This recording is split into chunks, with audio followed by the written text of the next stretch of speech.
What's up? Welcome to Truth Be Told, where every man is king and the truth unfolds, and every word spoken comes from the soul, and the audience members love to take control. No topic is taboo, we talk about it all, and the host so funny you gon' shout and fall out your seat. Your life's not complete without a moment of truth once every 2 weeks. And we speak like none other. Educated real brothers, family style for you, your kids and your mother. And we love to gain your trust. Just sit right down, relax and enjoy. This is where the truth is found. Truth be told.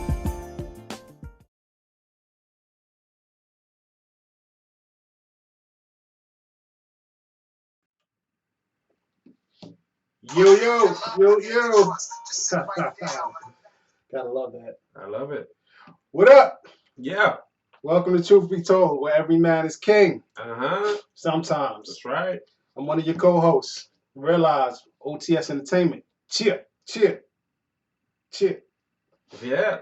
And I'm Sundjata, Sekou, Mr. Hip Hop with Substance. Word up. We'd like to welcome you to the show. Thank you for watching. Again, Truth Be Told. Check us out at facebook.com/itsalltruth. Word. Truth Be Told Tuesday on Instagram. Mm-hmm. I figured we set all this up at the beginning and the end, right? What am I missing? Twitter. TBT Show. Word. At us. Get at us. But at TBT Show, you get it. And I believe that's it. So, welcome back. Thank you for joining us. We got a good show for y'all, man. Yes. Yeah, more interesting stuff. Talking about things that's happening over the week. I want to, as usual, what we do at the beginning of the show, top of the show, is we address stuff that was talked about on the page. So, a while back, Brother Sundjata posted a picture, and a lot of people had some comments about it. So we're gonna just get into it real quick and see what y'all think. All right, here we go.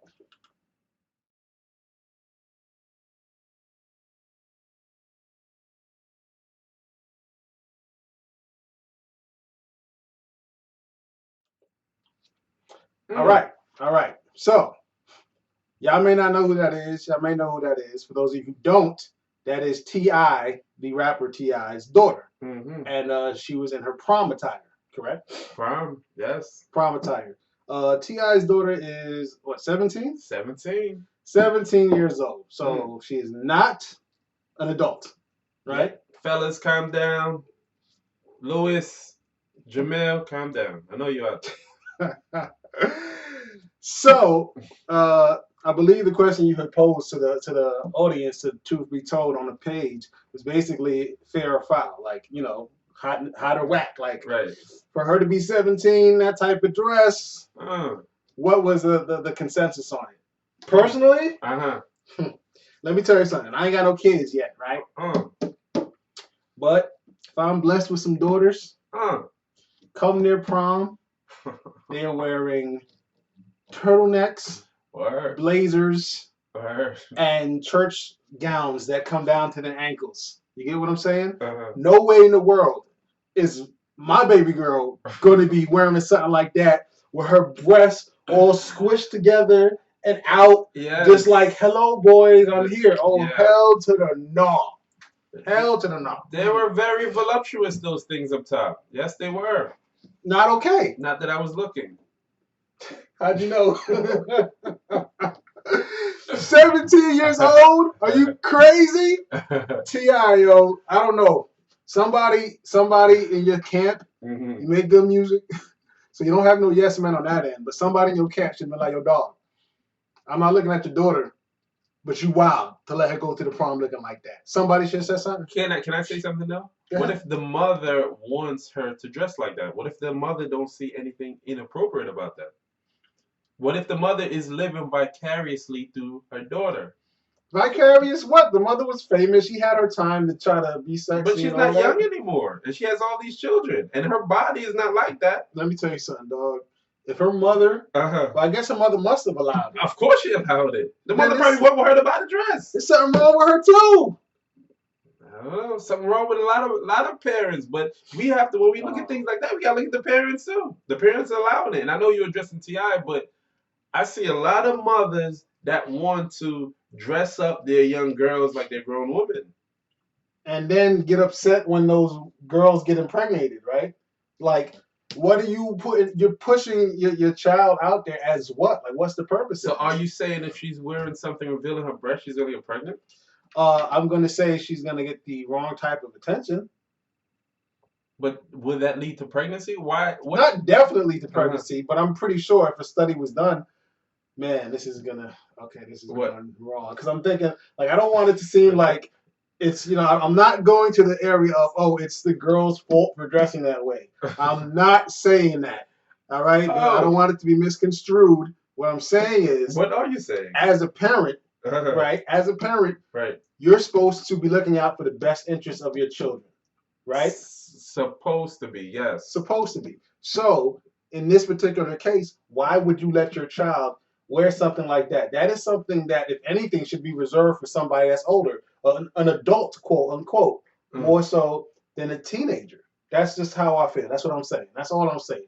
Right, but at the same time, what if the parent think that it's one time out of the year, she doesn't normally dress like this. This is when she can be free with what she wants to wear. I think the parent's wrong. You need to stick by your guns. If you're strict the entire year, right, then be strict. You're still going to the prom. I'm not saying you have to really wear like a turtleneck and a blazer, right, but you can wear something tasteful and still look amazing. You see what I'm saying? Right. Shout out to Wood 908. She says that it's not. She says it's not T.I.'s biological daughter. Doesn't matter. He's the father. Well, he's in the house. If you live under my roof, that's right. You live under my roof. That's right.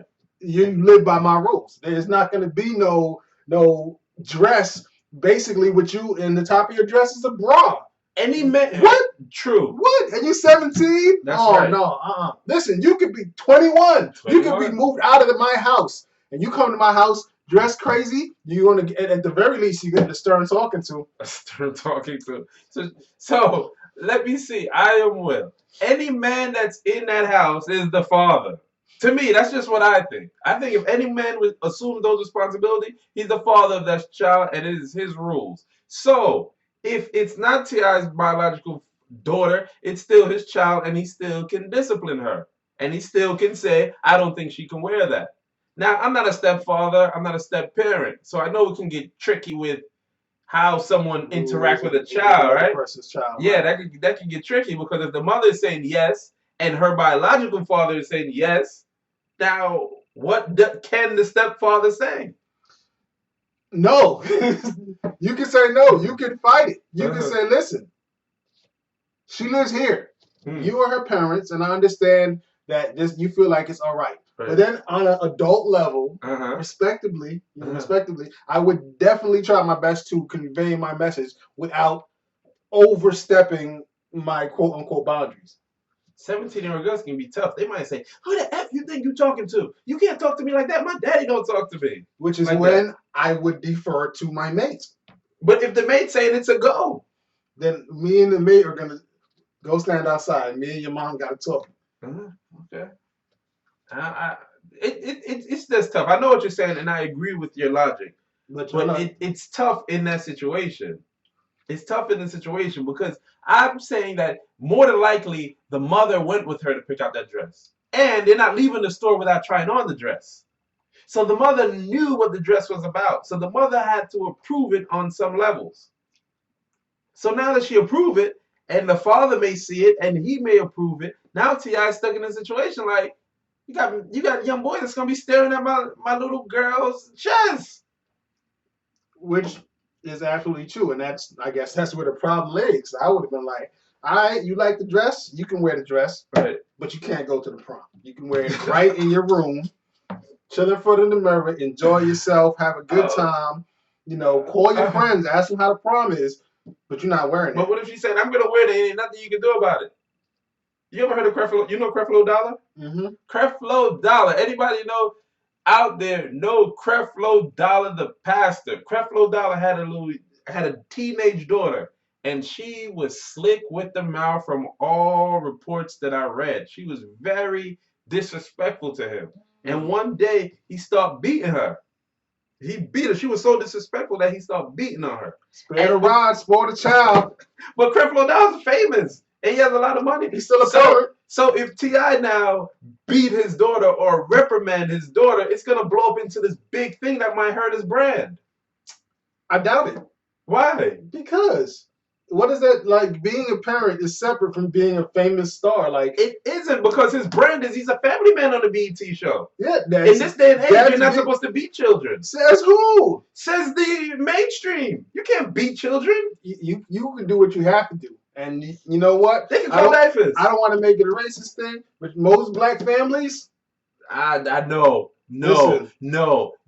I'm a teacher in the hood, and most black families are not disciplining their children. A kid could come in there and act the wildest and craziest way. I call their parent. They come back the same thing.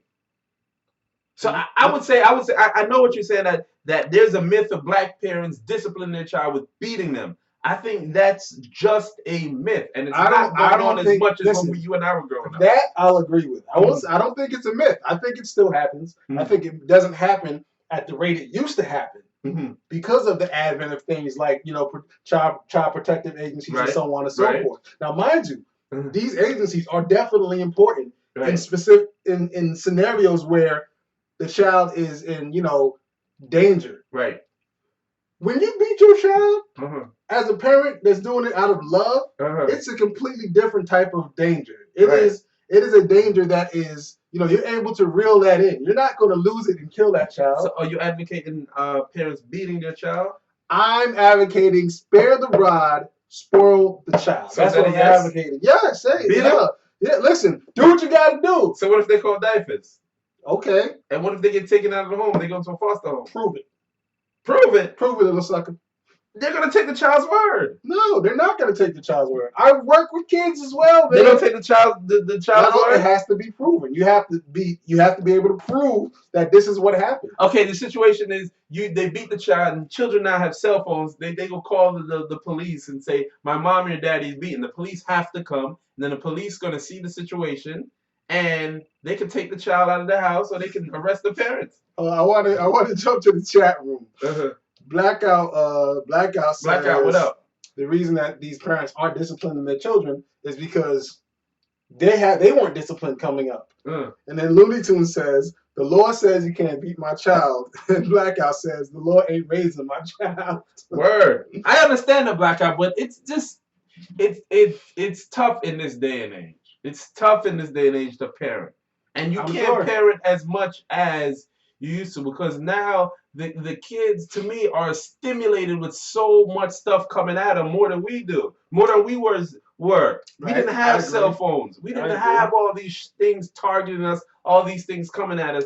So the children now think they're adults, and they think they can talk to adults like they're adults. They think they're on the same level, a lot of them, and a lot of them want to dress like adults, which to me, what you're seeing with T.I.'s daughter. They now are in this age where children want to be adult. They don't want to be children. So now, like, how do you reprimand? One, he's not the biological father. Two, the mother is saying it's a go. Three, the father is probably saying it's a go. Four, if he beat her, it's going to hurt his family man brand on the TV.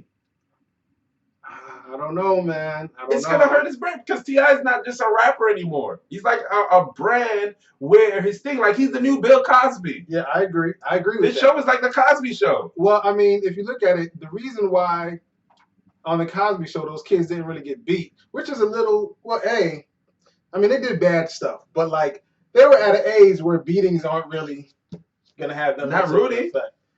Yeah, but Rudy and Vanessa, they were younger. But they never. Come on now. Even Theo. Remember he got that earring? Why you beat him for getting an earring? Take it out. Why not? Who told him to get an earring? So what? You should take it out. Bill should have beat him on that one. He was being disrespectful. I don't know, man. I don't know. I just feel like it's not. The Cosby Show is not a good example of that. It's parenting. No. It is good parenting. Without beating, but I think that if they had some beatings on a Cosby Show, it would have made the kids go a little bit. What about Good Times? You see no beating on that? I know I'm going back for some of you. Good Times in the 70s, but we saw some reruns. What about Good Times? Remember Good Times? I'm like, good time. Yeah, Good Times. What about Family Matters of Steve Urkel? You could have used a little bit. They was teenagers, man. You can't beat teenagers? They the one that need to beat the most. If you beat they ass while they're young, they won't need that beating when they're teenagers. When they turn teenagers, they start to smell themselves, bro. Middle schools are the toughest age. Like middle schoolers, they're tough. Because they think they know everything and their bodies are changing. Like the hormones are percolating. They think they know everything and they want to go back and forth. I don't know. I mean, I don't have children, so I can't tell you exactly how it goes. Right. All I'm speaking from what I think I would do or what I feel like I'm going to do because I feel like this is what worked for me. Right. When I acted up when I was young, my mom's tore into me. That's it. And, you know, thank God here I am, alive, stable job, college education. You see what I'm saying? I personally think a lot of that has to do with her kicking my ass whenever it was necessary. You see what I'm saying? It's just the truth. Like, I can see clearly the path I was heading down. Right. I started around middle school age. I started hanging out with the cool kids. Right. You know what I mean? Doing crazy stuff after school, running with this group, running with that group. And it was my mom and that, I can't even give it a name because it was whatever was handy that I got beat with. That's the reason I'm straight. And I'm on the opposite. My mother didn't beat me. Really? And I still did. I did some of the things that you did. My mother didn't beat me. My mother wasn't a beater. And I don't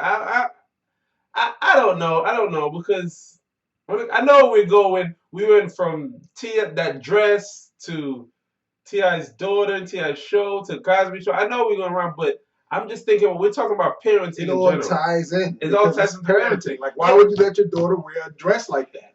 Sometimes you can't stop them. How is that possible? I'm the parent. There is no, you can't stop them. I'm the parent. You wouldn't be here if it was not for me.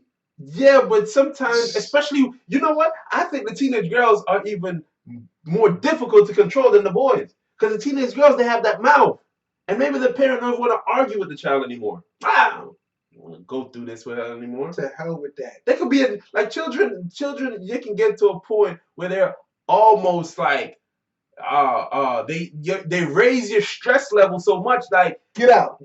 Get out. Listen, when I was young, besides beatings, my mother used to threaten to send me home to Nigeria. And that was like, worst thing ever. So sometimes she didn't even have to say nothing. Right. Like, it got to a point where my mother, all she had to do, and y'all feel me on this, I know y'all feel me on this, it's happening to y'all. When your parent don't have to say a word, you do something, and they just give you that look, and everything inside you is like, oh, snap. Did your mother do and you just cower into nothingness. Did your mother do the same thing with your sister? Did you raise both of you the same? Hell yeah. We both got it. Okay. And she would tell, your mother wouldn't tell your sister to just get out though and leave. No.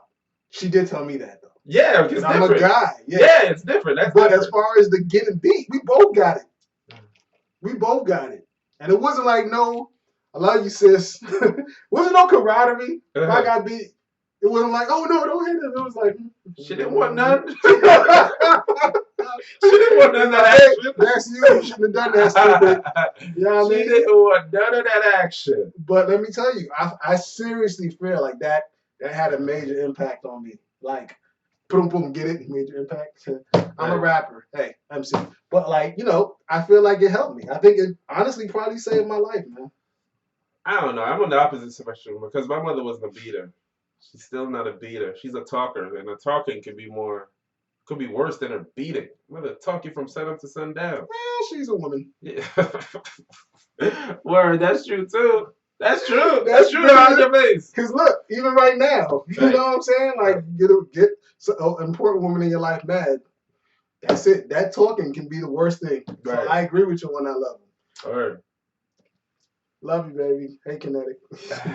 Right. But I'm just saying, like, it's, I feel like you got to be on it from the gate. You know what I mean? You can't I don't want to say police. You can't parent or parent police. It's copywritten. I just made that up. You can't parent police a child, you know what I mean? Like, or the first 15 years of their life, not do anything and let them run wild. And then come 16, you think you're going to be able to tell them to do something and they're going to listen. Bro, they have their own ways. Children, they change. They become defiant. It's difficult because it's not like a statue that you're dealing with or a video game. They're people and they change. They change. But what I'm saying is, think about it. When you have a child, right? Your child is born and they are what? Impressionable. They don't know anything. Right. So whatever they learn is coming from the outside stimuli they get. But that first stimuli they have is their parents. If you do what you're supposed to do from the gate, your kids should turn out all right, man. So you're telling me that people like the people who go and shoot up schools, those kids, they didn't have good parents? It's quite possible, dog. Let me tell you something. In the line of work that I do, some of the calls I get, some of the situations that I've seen, and then these situations come from like families. If you saw them on the street, you would never guess. They'd be the most affluent families, black and white, right? Paid.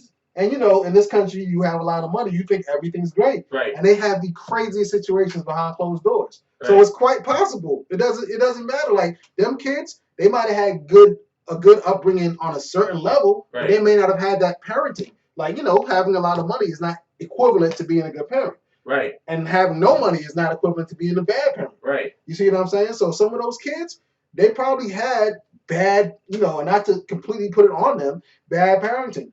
I understand parenting does play a big role, but I also understand that no matter how good your parents are, those kids, there are kids that can just go at the beat of their own drum. They just do what they want to do and when they want to do it, whether it's getting in trouble or not. You can have the best parents in the world. But sometimes the parenting and the discipline can stop those peers from influence you and you doing something that you know you shouldn't be doing and you know your parent wouldn't like. I feel like there's always more to it. Like it's quite possible that, you know, if you could be the best parent in the world and your child continues to do things and you're like, what's going on? Then there's something else to it. You see what I'm saying? Maybe you need to take your child to see a child psychologist and find out if they have something going on mentally. They may have an illness or something of that sort. But as a good parent, it's going to get to a point where you're going to be like, okay, there's something more than it's not just my child being a rowdy, rambunctious rebel.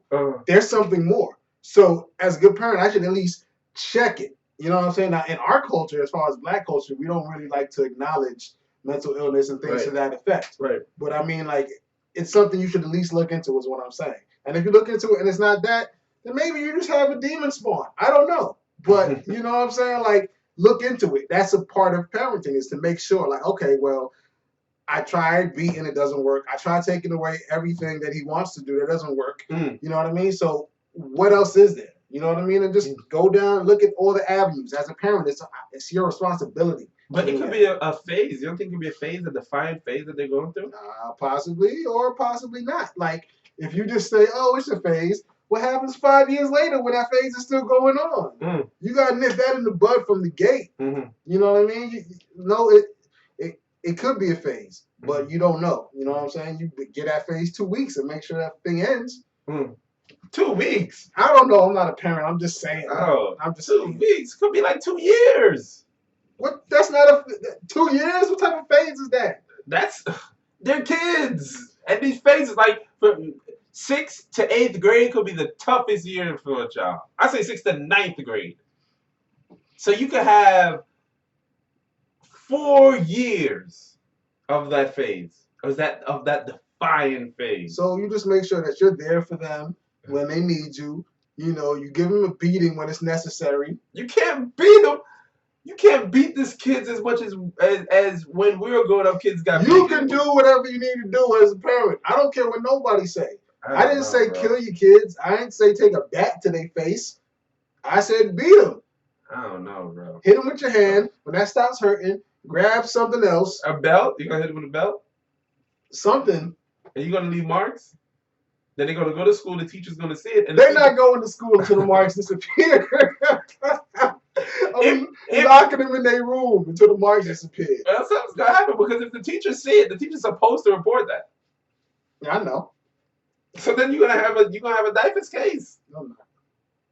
I don't know, bro. I'm just trying to say it's a lot of nuance stuff. It's a lot of nuance now. I mean, it's a lot of different issues now when it comes to parenting. It's not just cut and dry. Like they're not doing it, just beat them. I've known kids where the parents beat them and it didn't help them. It didn't help them at all. And maybe you're right. Maybe they have some psychological issues. Or maybe there are issues from beforehand. The beating is supposed to be like a reinforcer of the whole, I'm the parent, you did something wrong, and this is your punishment. Right. Obviously, when you get to a certain point, or not even you, but when your child gets to a certain point, they should be at an age where beatings are no longer necessary. Because psychologically, if they're progressing naturally as they should, it gets to a point where they should just be like, all right, I don't want to upset my parents. There's a stage in a child's life where they don't connect the dots. It's like, I want to do this. They don't want me to do it. I don't care. But then it gets to a point where it's like, she doesn't want me to do this. My mom doesn't want me to do this. And if I do it, she's going to be upset. And she's going to feel the way. And that's enough of a reason for me not to do it. You see what I'm saying? But if your child isn't processing that way yet, then you have other issues. So I'm not saying beating is the end all, but I'm saying it helps. There's tons of more other, you have to be a good parent. You can't be a horrible parent and then just beat your kid when they do something wrong and expect them to turn out good. That's not going to work. You know what I mean? There's so much more involved. So much more. But, yeah. I don't know. Let's get back to the picture because we gotta close up on that. Shout out to T.I., moment of truth. Personally, I don't have kids. If I had kids, I would not allow my children to dress the way he let his daughter dress in that picture. I just think it's outrageous. And I know I'm a guy. So I know when I was the age around, 17, 18, 19, my hormones was raging. Hell, there are guys now at my age whose hormones are raging. You see what I'm saying? Like, and she's 17 years old. I'm not trying to shoot nobody. I'm not. My daughter, what? You're not going to the prom dressed like that. Truth be told, T.I. crazy. My truth be told is the parent could be at a place where she just doesn't want to argue with the child anymore. And many of us may look at it as wrong that you should tell her no or say that she can't do it or she's not supposed to do it. But the parent may not want her stress level to be raised by a teenage girl who's going to tell her blankety blank, blank, blank, blank, blank in a heartbeat. And if she punch her in the mouth or slap her in the face, then she's going to call the police. So it's a tough situation for parents now to parent these children when there's so much stimuli, so many things that's activating these children and trying to turn them into miniature adults. So I just say that T.I., I don't know. Sundjata Sekou don't normally say this, and I'm talking in the third person. Sundjata Sekou don't normally say he doesn't know. But when it comes to this, I would say I don't know what to do. I don't know what to do in terms of what your little daughter should do. That's my truth be told. So you would let your daughter wear a dress like that to the prom? I wouldn't want my daughter to wear a dress like that. You say you wouldn't want? I wouldn't want my daughter to wear a dress like that. Absolutely not. That's not what I asked you. I said, would you let her? No, but this will get to the point. I wouldn't want to, but it comes to a point with some parents, they may not want to fight with the child anymore. So what do you do then if you don't want to fight with the child? Get out! And if you're not nobody taking no little girl out. 17, she wearing a dress like that. She not little. Get out. Yeah, when she come back with that baby, you're gonna have to. You're gonna leave her and the baby out? Hold up. She coming back with a baby. If you hadn't let her go to the prom in that naked dress, come on, ain't nobody letting that little girl out, kicking that little girl out the house and telling them to get out. Where she gonna go? I don't care. Get out. Stop it. You're just talking like that because you're not a parent yet. You're not kicking your baby girl out. That's not gonna happen. You're right. You're absolutely right. That's not gonna happen because she's not wearing the dress anyway. So you're right. There's nothing to worry about because she's not wearing the dress. Out your mind. Dress like that. Hell out of here. Huh. All right. So. Okay, so your truth be told is done? Yes. Good? All right. So moving along, we're going to get into our next topic, which is about this gentleman right here.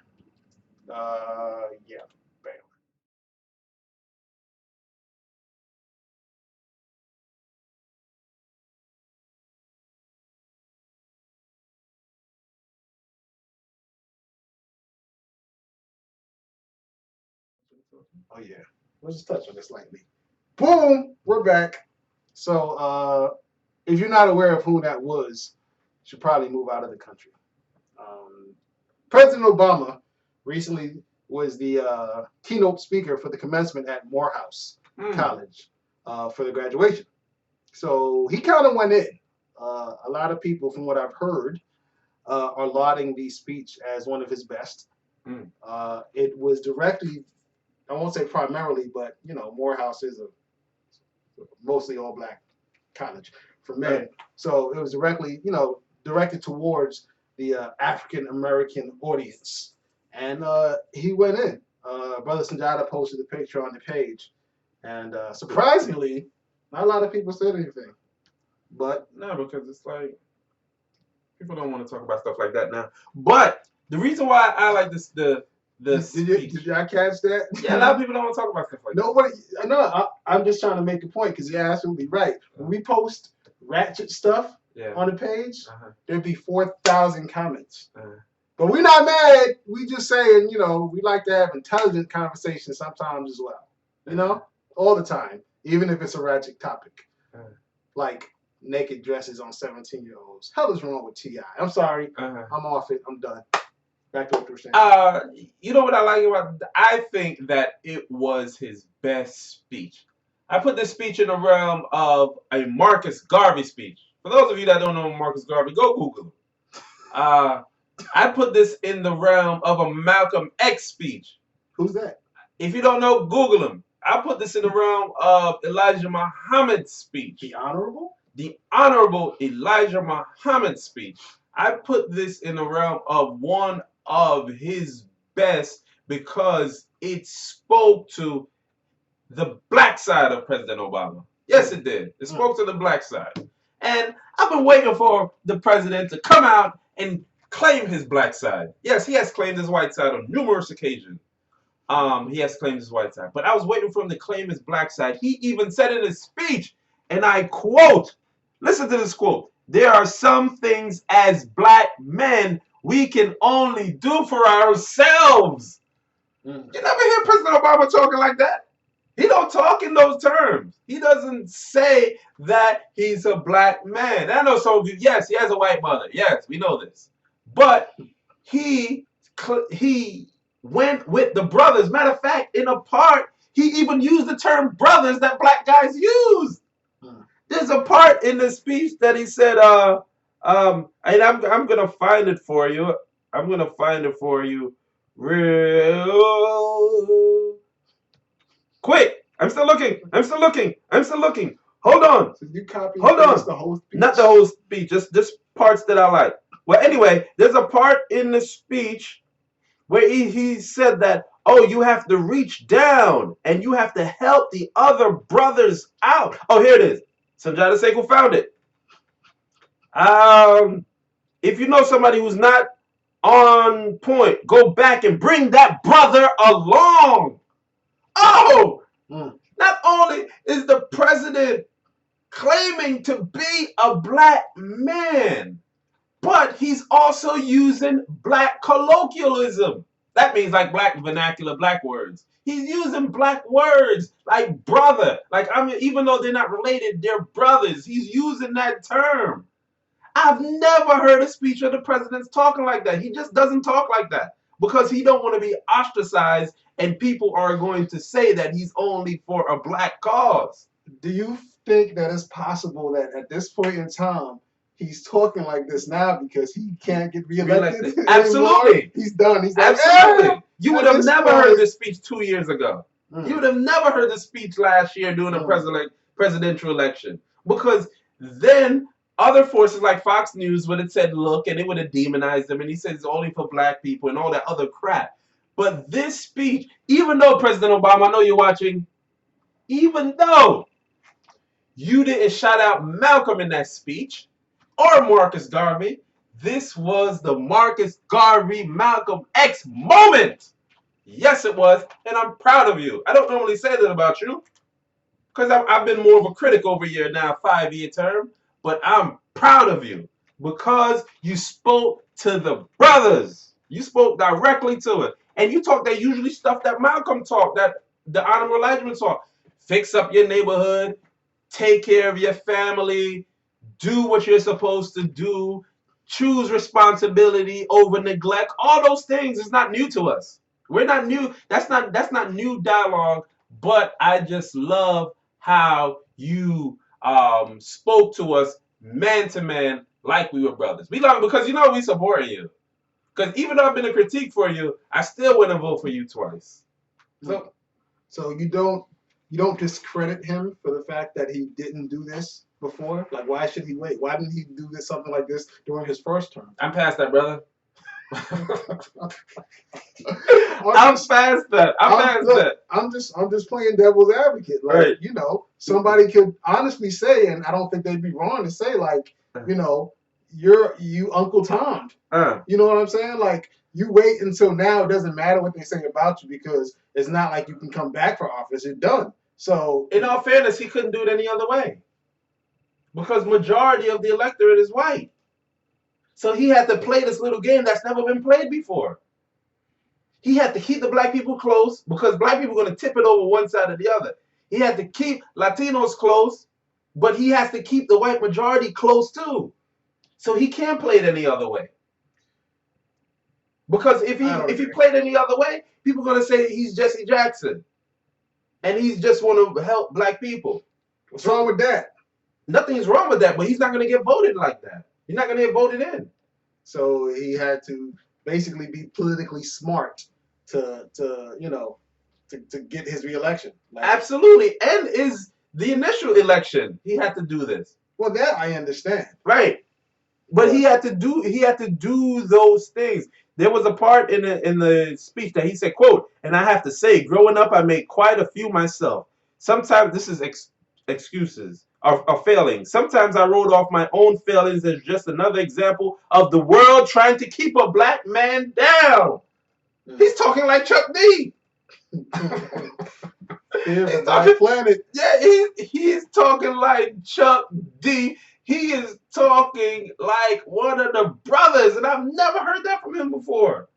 I've never heard like this from him before. And he moved on and said, I had a tendency sometimes to make excuses for not doing the right thing. But one of the things that all of you have learned over the last 4 years, there's no longer any room for excuses. Now that message, it was too far for me. That message of helping out, doing what you're supposed to do, we've heard that. We've heard that. Nation of Islam been preaching that for 70 years now. Marcus Garvey was preaching that before them. So we've heard that. But the point of Barack Obama aligning himself with black males, I've never heard it before, and I'm proud of you, brother. Now I can call you a brother. Yes, I can. I think he was a brother before the speech, but, hey, whatever works for you. I feel like the speech was pretty good. Mm-hmm. I listened to most of it. I did not get a chance to finish it. Just keeping it real. I was running around today, but it was very good. Would I say that it's his best speech ever? I don't think so. I think it was a very good speech. I think it spoke to us, and by us I mean the African American audience. Male specifically, which is something that he hasn't done before. Right. So I'm happy he did it. I think he chose a very good place to do it. Morehouse College, why not? So all male, predominantly black school. I want to say, I believe it's an HBCU. Chat room. Is Morehouse an HBCU? Yes. I think it is. Yes, I think it is. Personally, I'd never go to Morehouse. I don't know why anybody would. Too many males? Yeah. I mean, don't get me wrong. I know Spelman is close by, but I don't know. I don't think I could have done it. It wasn't even on my radar when I was applying for colleges, honestly. And I applied to a few HBCUs, but not Morehouse. But more power to you, brothers. There's nothing wrong with that. It's probably helpful because you can focus more on classes and what have you. You know what I mean? But I don't know. But either way, I think he picked a good place to do it. I personally do wish that he had done it a little bit earlier. I wish he, I get why he didn't, but I wish that he did. Personally, I just feel like, you could have, I don't know, represented a little bit, you know what I'm saying, for us beforehand. He wouldn't have won, though. He wouldn't have won. I don't know. We had an amazing time at the poll that first election, man. But we're not African American voters. And he didn't win that much. He didn't win by that much votes. Like black people put him over the edge. Hispanic people put him over the edge. Asians put him over the edge. They were trying to rig that so he wouldn't win. Yeah, but I'm saying that just the straight number is very difficult.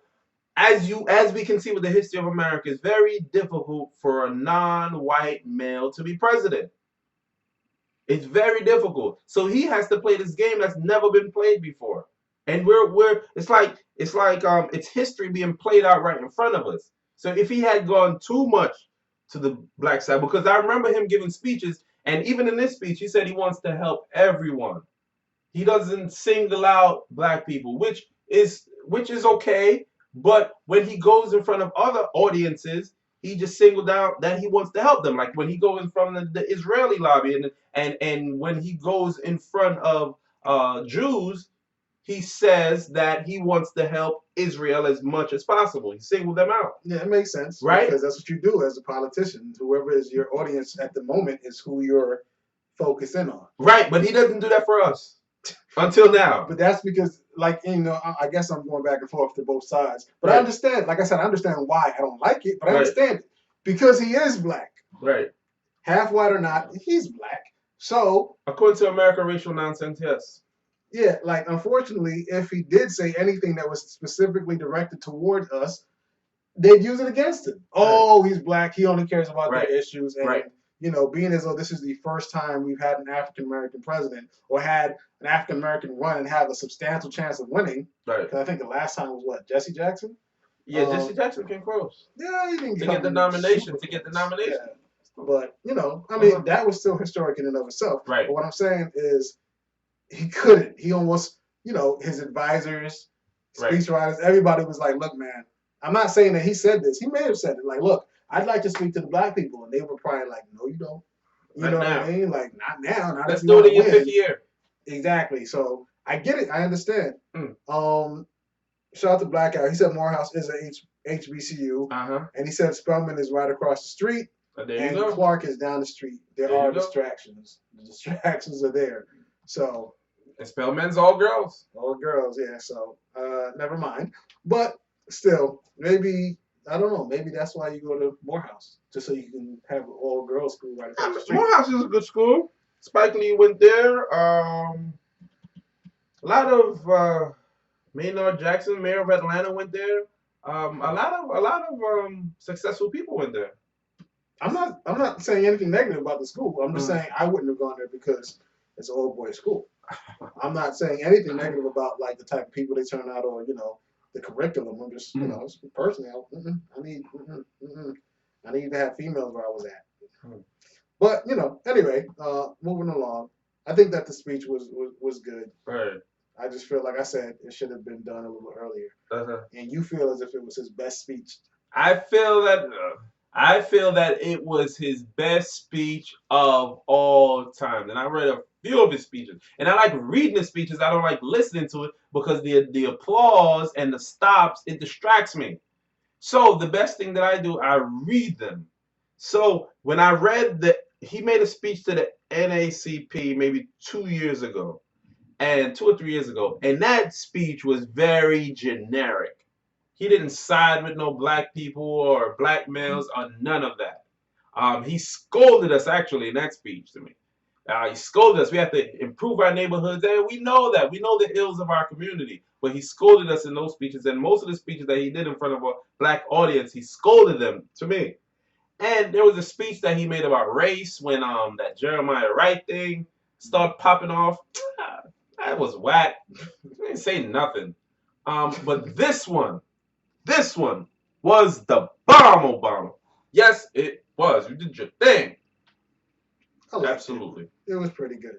So I guess moment of truth on that. Moment of truth? I don't know, Barack Obama. You siding with the black cause. Now they know they got to bring you down now. Even though I love it. But he's on his way out. It's over now, brother. It's over now because they're going to start. It's going to get real now. Stuff's going to get real now. But I like your speech. I don't expect you to do anything for black people. I don't expect you to do anything for me. I don't expect you to do anything that's going to help out my situation. But as words go, it was pretty good words. That's my truth be told. Truth be told, I think it was a pretty good speech. I think he kind of should have stepped up a little bit earlier, but I guess as far as politics are concerned, I understand why he didn't. But I personally think he should have said something maybe 2 years ago. Maybe when he was running for re-election, he should have gone in. But, whatever. That's what I would have done. Right. But I'm not Barack Obama, and I'm also not running for the presidency of this fine country that we live in. So that's that, truth be told. All right, so our final topic for the evening to close out the show. We got about 15 minutes left. We want to talk about the chat room. Y'all can chime in on this so we can bring y'all out too. We want to talk about advice that you wish you had gotten when you were younger. Basically, like as a child. I already know what mine was. You know what I mean? I really, really wish somebody had told me basically that for the most part, college is unnecessary. For those people that are watching that are young in college, you might as well finish it, right? Great. If you're not old enough to go to college yet, you probably should go to college. But what I say is, do your research. That's actually a better way to phrase it. I wish somebody had told me that college was not the only option. What's the other option? There are plenty of other options. You can go to trade schools, right? I have a friend, didn't go to college. He's making almost triple what I make right now as an electrician. Good, chilling. But you're basing it off of money? I'm basing it off a few things. I mean, like, college, right, to me, and this is having gone to college, graduated from college, been out of college for quite some time, I've always felt like, why are you charging me so much money for a piece of paper that says I'm smart enough to do such and such or such and such? I think it's more than that, though. I think it's more than that. No. Look, get me right. I'm talking about the fact that in this country, and majority of the world, of course, education is great. But in this country, I feel as if education is not so much. You should become educated because it's good for the country, and you'll be smart, and you'll become a productive member of society. Education is important because you need to go to college so that we can make this money. That's how I feel. But I think college is a great. It's not just the classes; it's the experience. Oh yeah, listen. College was a defining moment in my life as far as who I am, as far as my character. But I think that could have still happened without me having to pay them X amount of money. But okay, so you going back to the money. It's how much someone make or how much money you pay, which I can agree with you. College is very expensive. Yeah. But the experience of being in college and exposed to so many different ideas, so many different people, so many different situations, I think it's a life-changing and life-altering experience that you're a part of. I agree. For instance, like going to college, to me, even though I'm from Jamaica, I'm from the Caribbean, I was exposed to so many more Jamaicans. I mean, not just Jamaicans, but Caribbean people. I was exposed before to Haitians and Jamaicans, but now I was exposed to Trinidadians, St. Lucians, people from St. Vincent, people from Barbados. And then I was exposed to people from Central America, people from South America, people from other places. Like, I met my wife at college. Like, and her family was from Bolivia. She born in Jersey City, but we met on a college campus. And if it wasn't for that college campus, I wouldn't have met her. I wouldn't have been exposed to these people and their ideas and their ways of life. You're right. And that's awesome. And I think that's great. And I can say the same thing. Like, there's so many wonderful things came from me going to college. Right. What I'm saying is, I just wish somebody had told me, look, even though this country tells you that you have to go to college in order to be successful, you know what I mean? That's not entirely true. Because there are plenty of people who go to college and are not successful. But then you have to define success.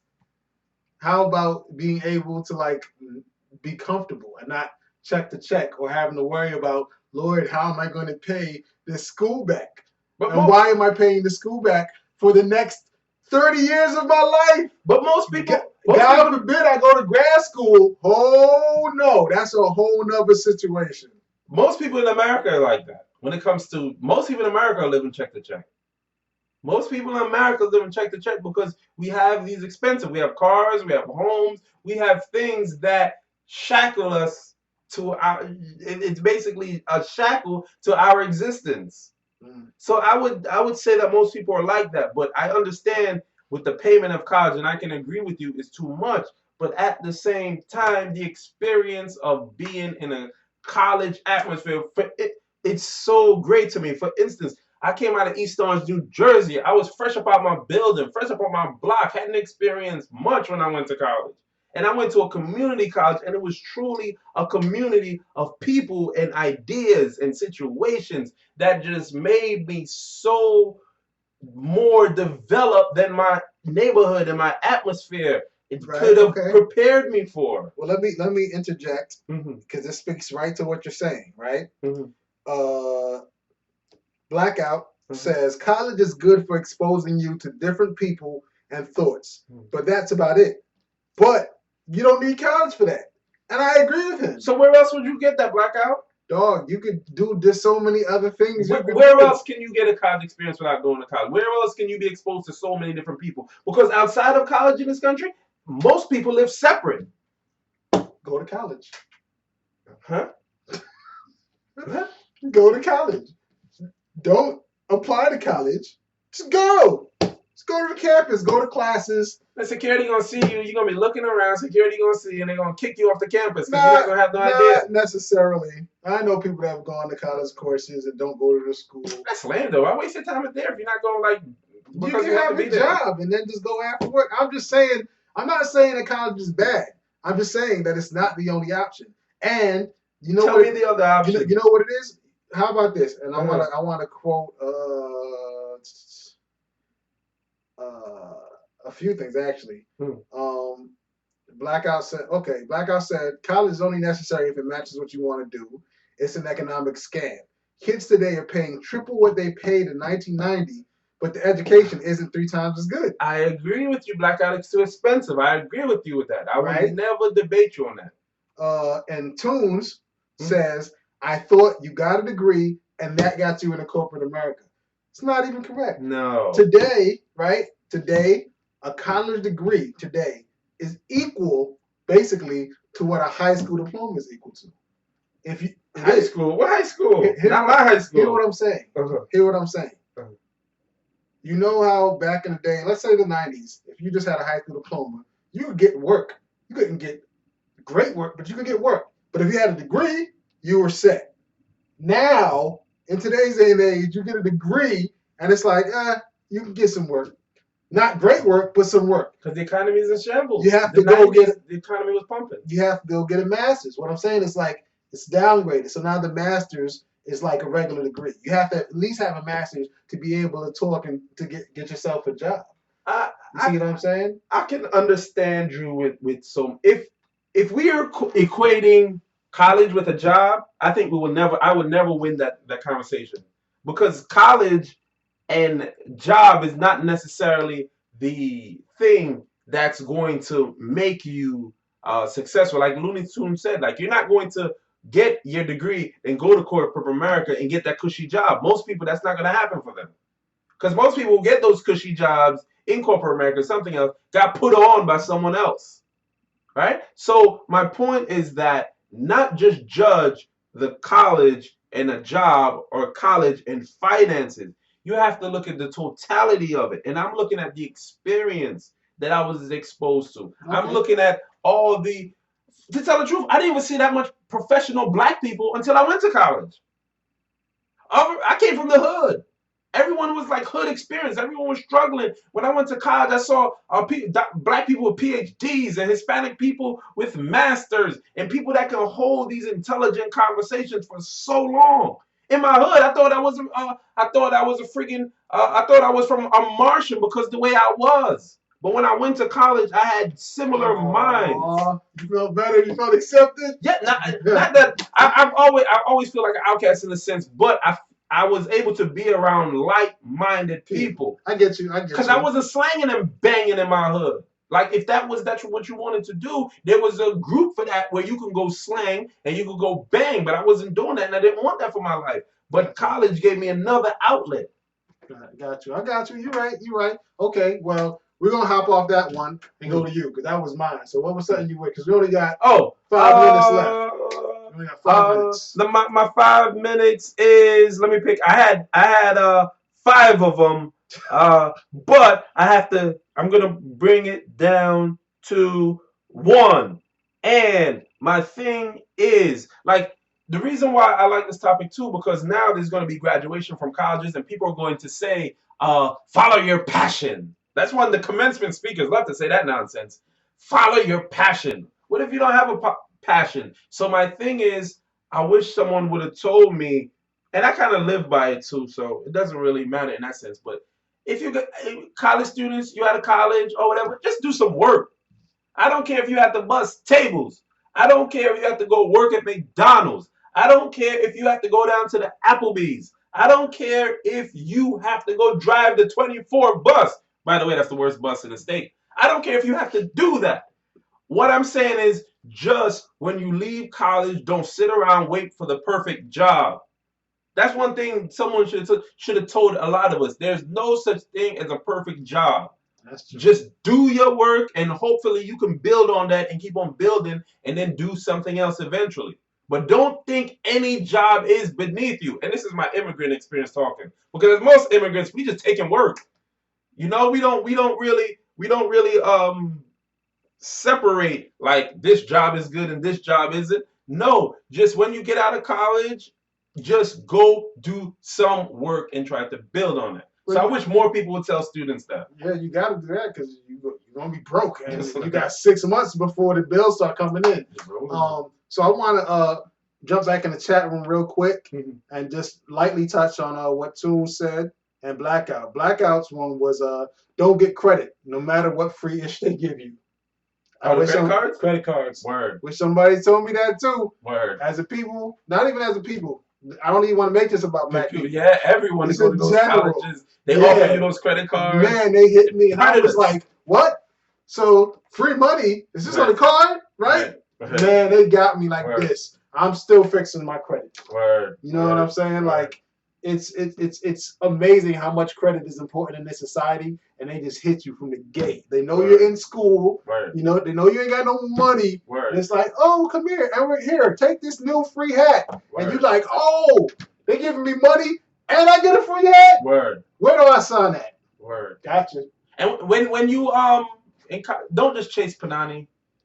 You know, don't just be chasing the women. Try to do something else too. I know it's fun and all, but we have to also try to do something else on the college campus. I wish someone would tell the children that also. Don't just chase women and sow your wild oats, like they say.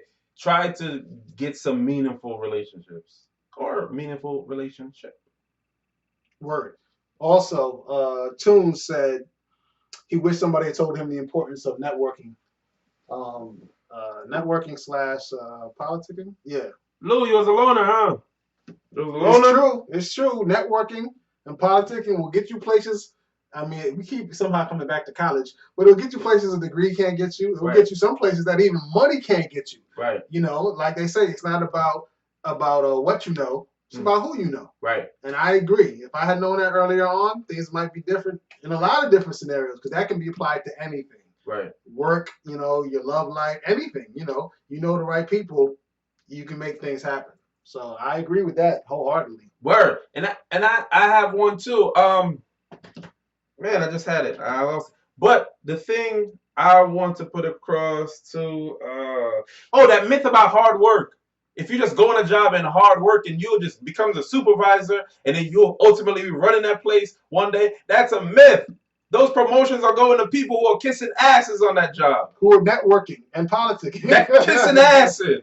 Come on now. But there's a thin line between having your integrity and losing it. Keep that integrity up. And a lot of people who are on these jobs are not getting promoted because they're working hard and doing the right thing, but they're kissing ass of those who can make those decisions. Excuse my language. Everybody does that. But before we end the show, because we at that point, Will 908 said, yeah, like follow a certain girl to her class. That was Will 98. I sure did that. True You story. follow her to class? On the next show. We'll discuss that, definitely. And we'll also discuss the pedicure that you and your wife got this evening that you posted on Facebook. You should have put up a picture. Put up a picture. All right. Thank you for watching. Word. That has been our show. Again, you can follow us on Twitter at TBT Show. Word. On Instagram at Truth Be Told Tuesday. On Facebook is facebook.com/itsalltruth. You can send us emails that we'll read and do something with at itsalltruth@gmail.com. And I feel like there's something else I'm missing. I don't know what it is. Twitter? We don't have Tumblr.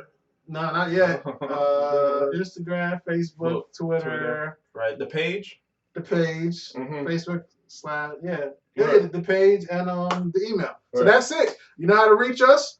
See y'all next week, Tuesday. Right. 9:30 p.m. Eastern Standard Time as always. Again, I'm RealEyez, OTS Entertainment. RealEyezMyst. Forget it. Just follow at Twitter? TBT Show. Oh, that's what you're beginning. Yeah. Okay. All right. Cool. All right, y'all. See y'all next week. Deuces.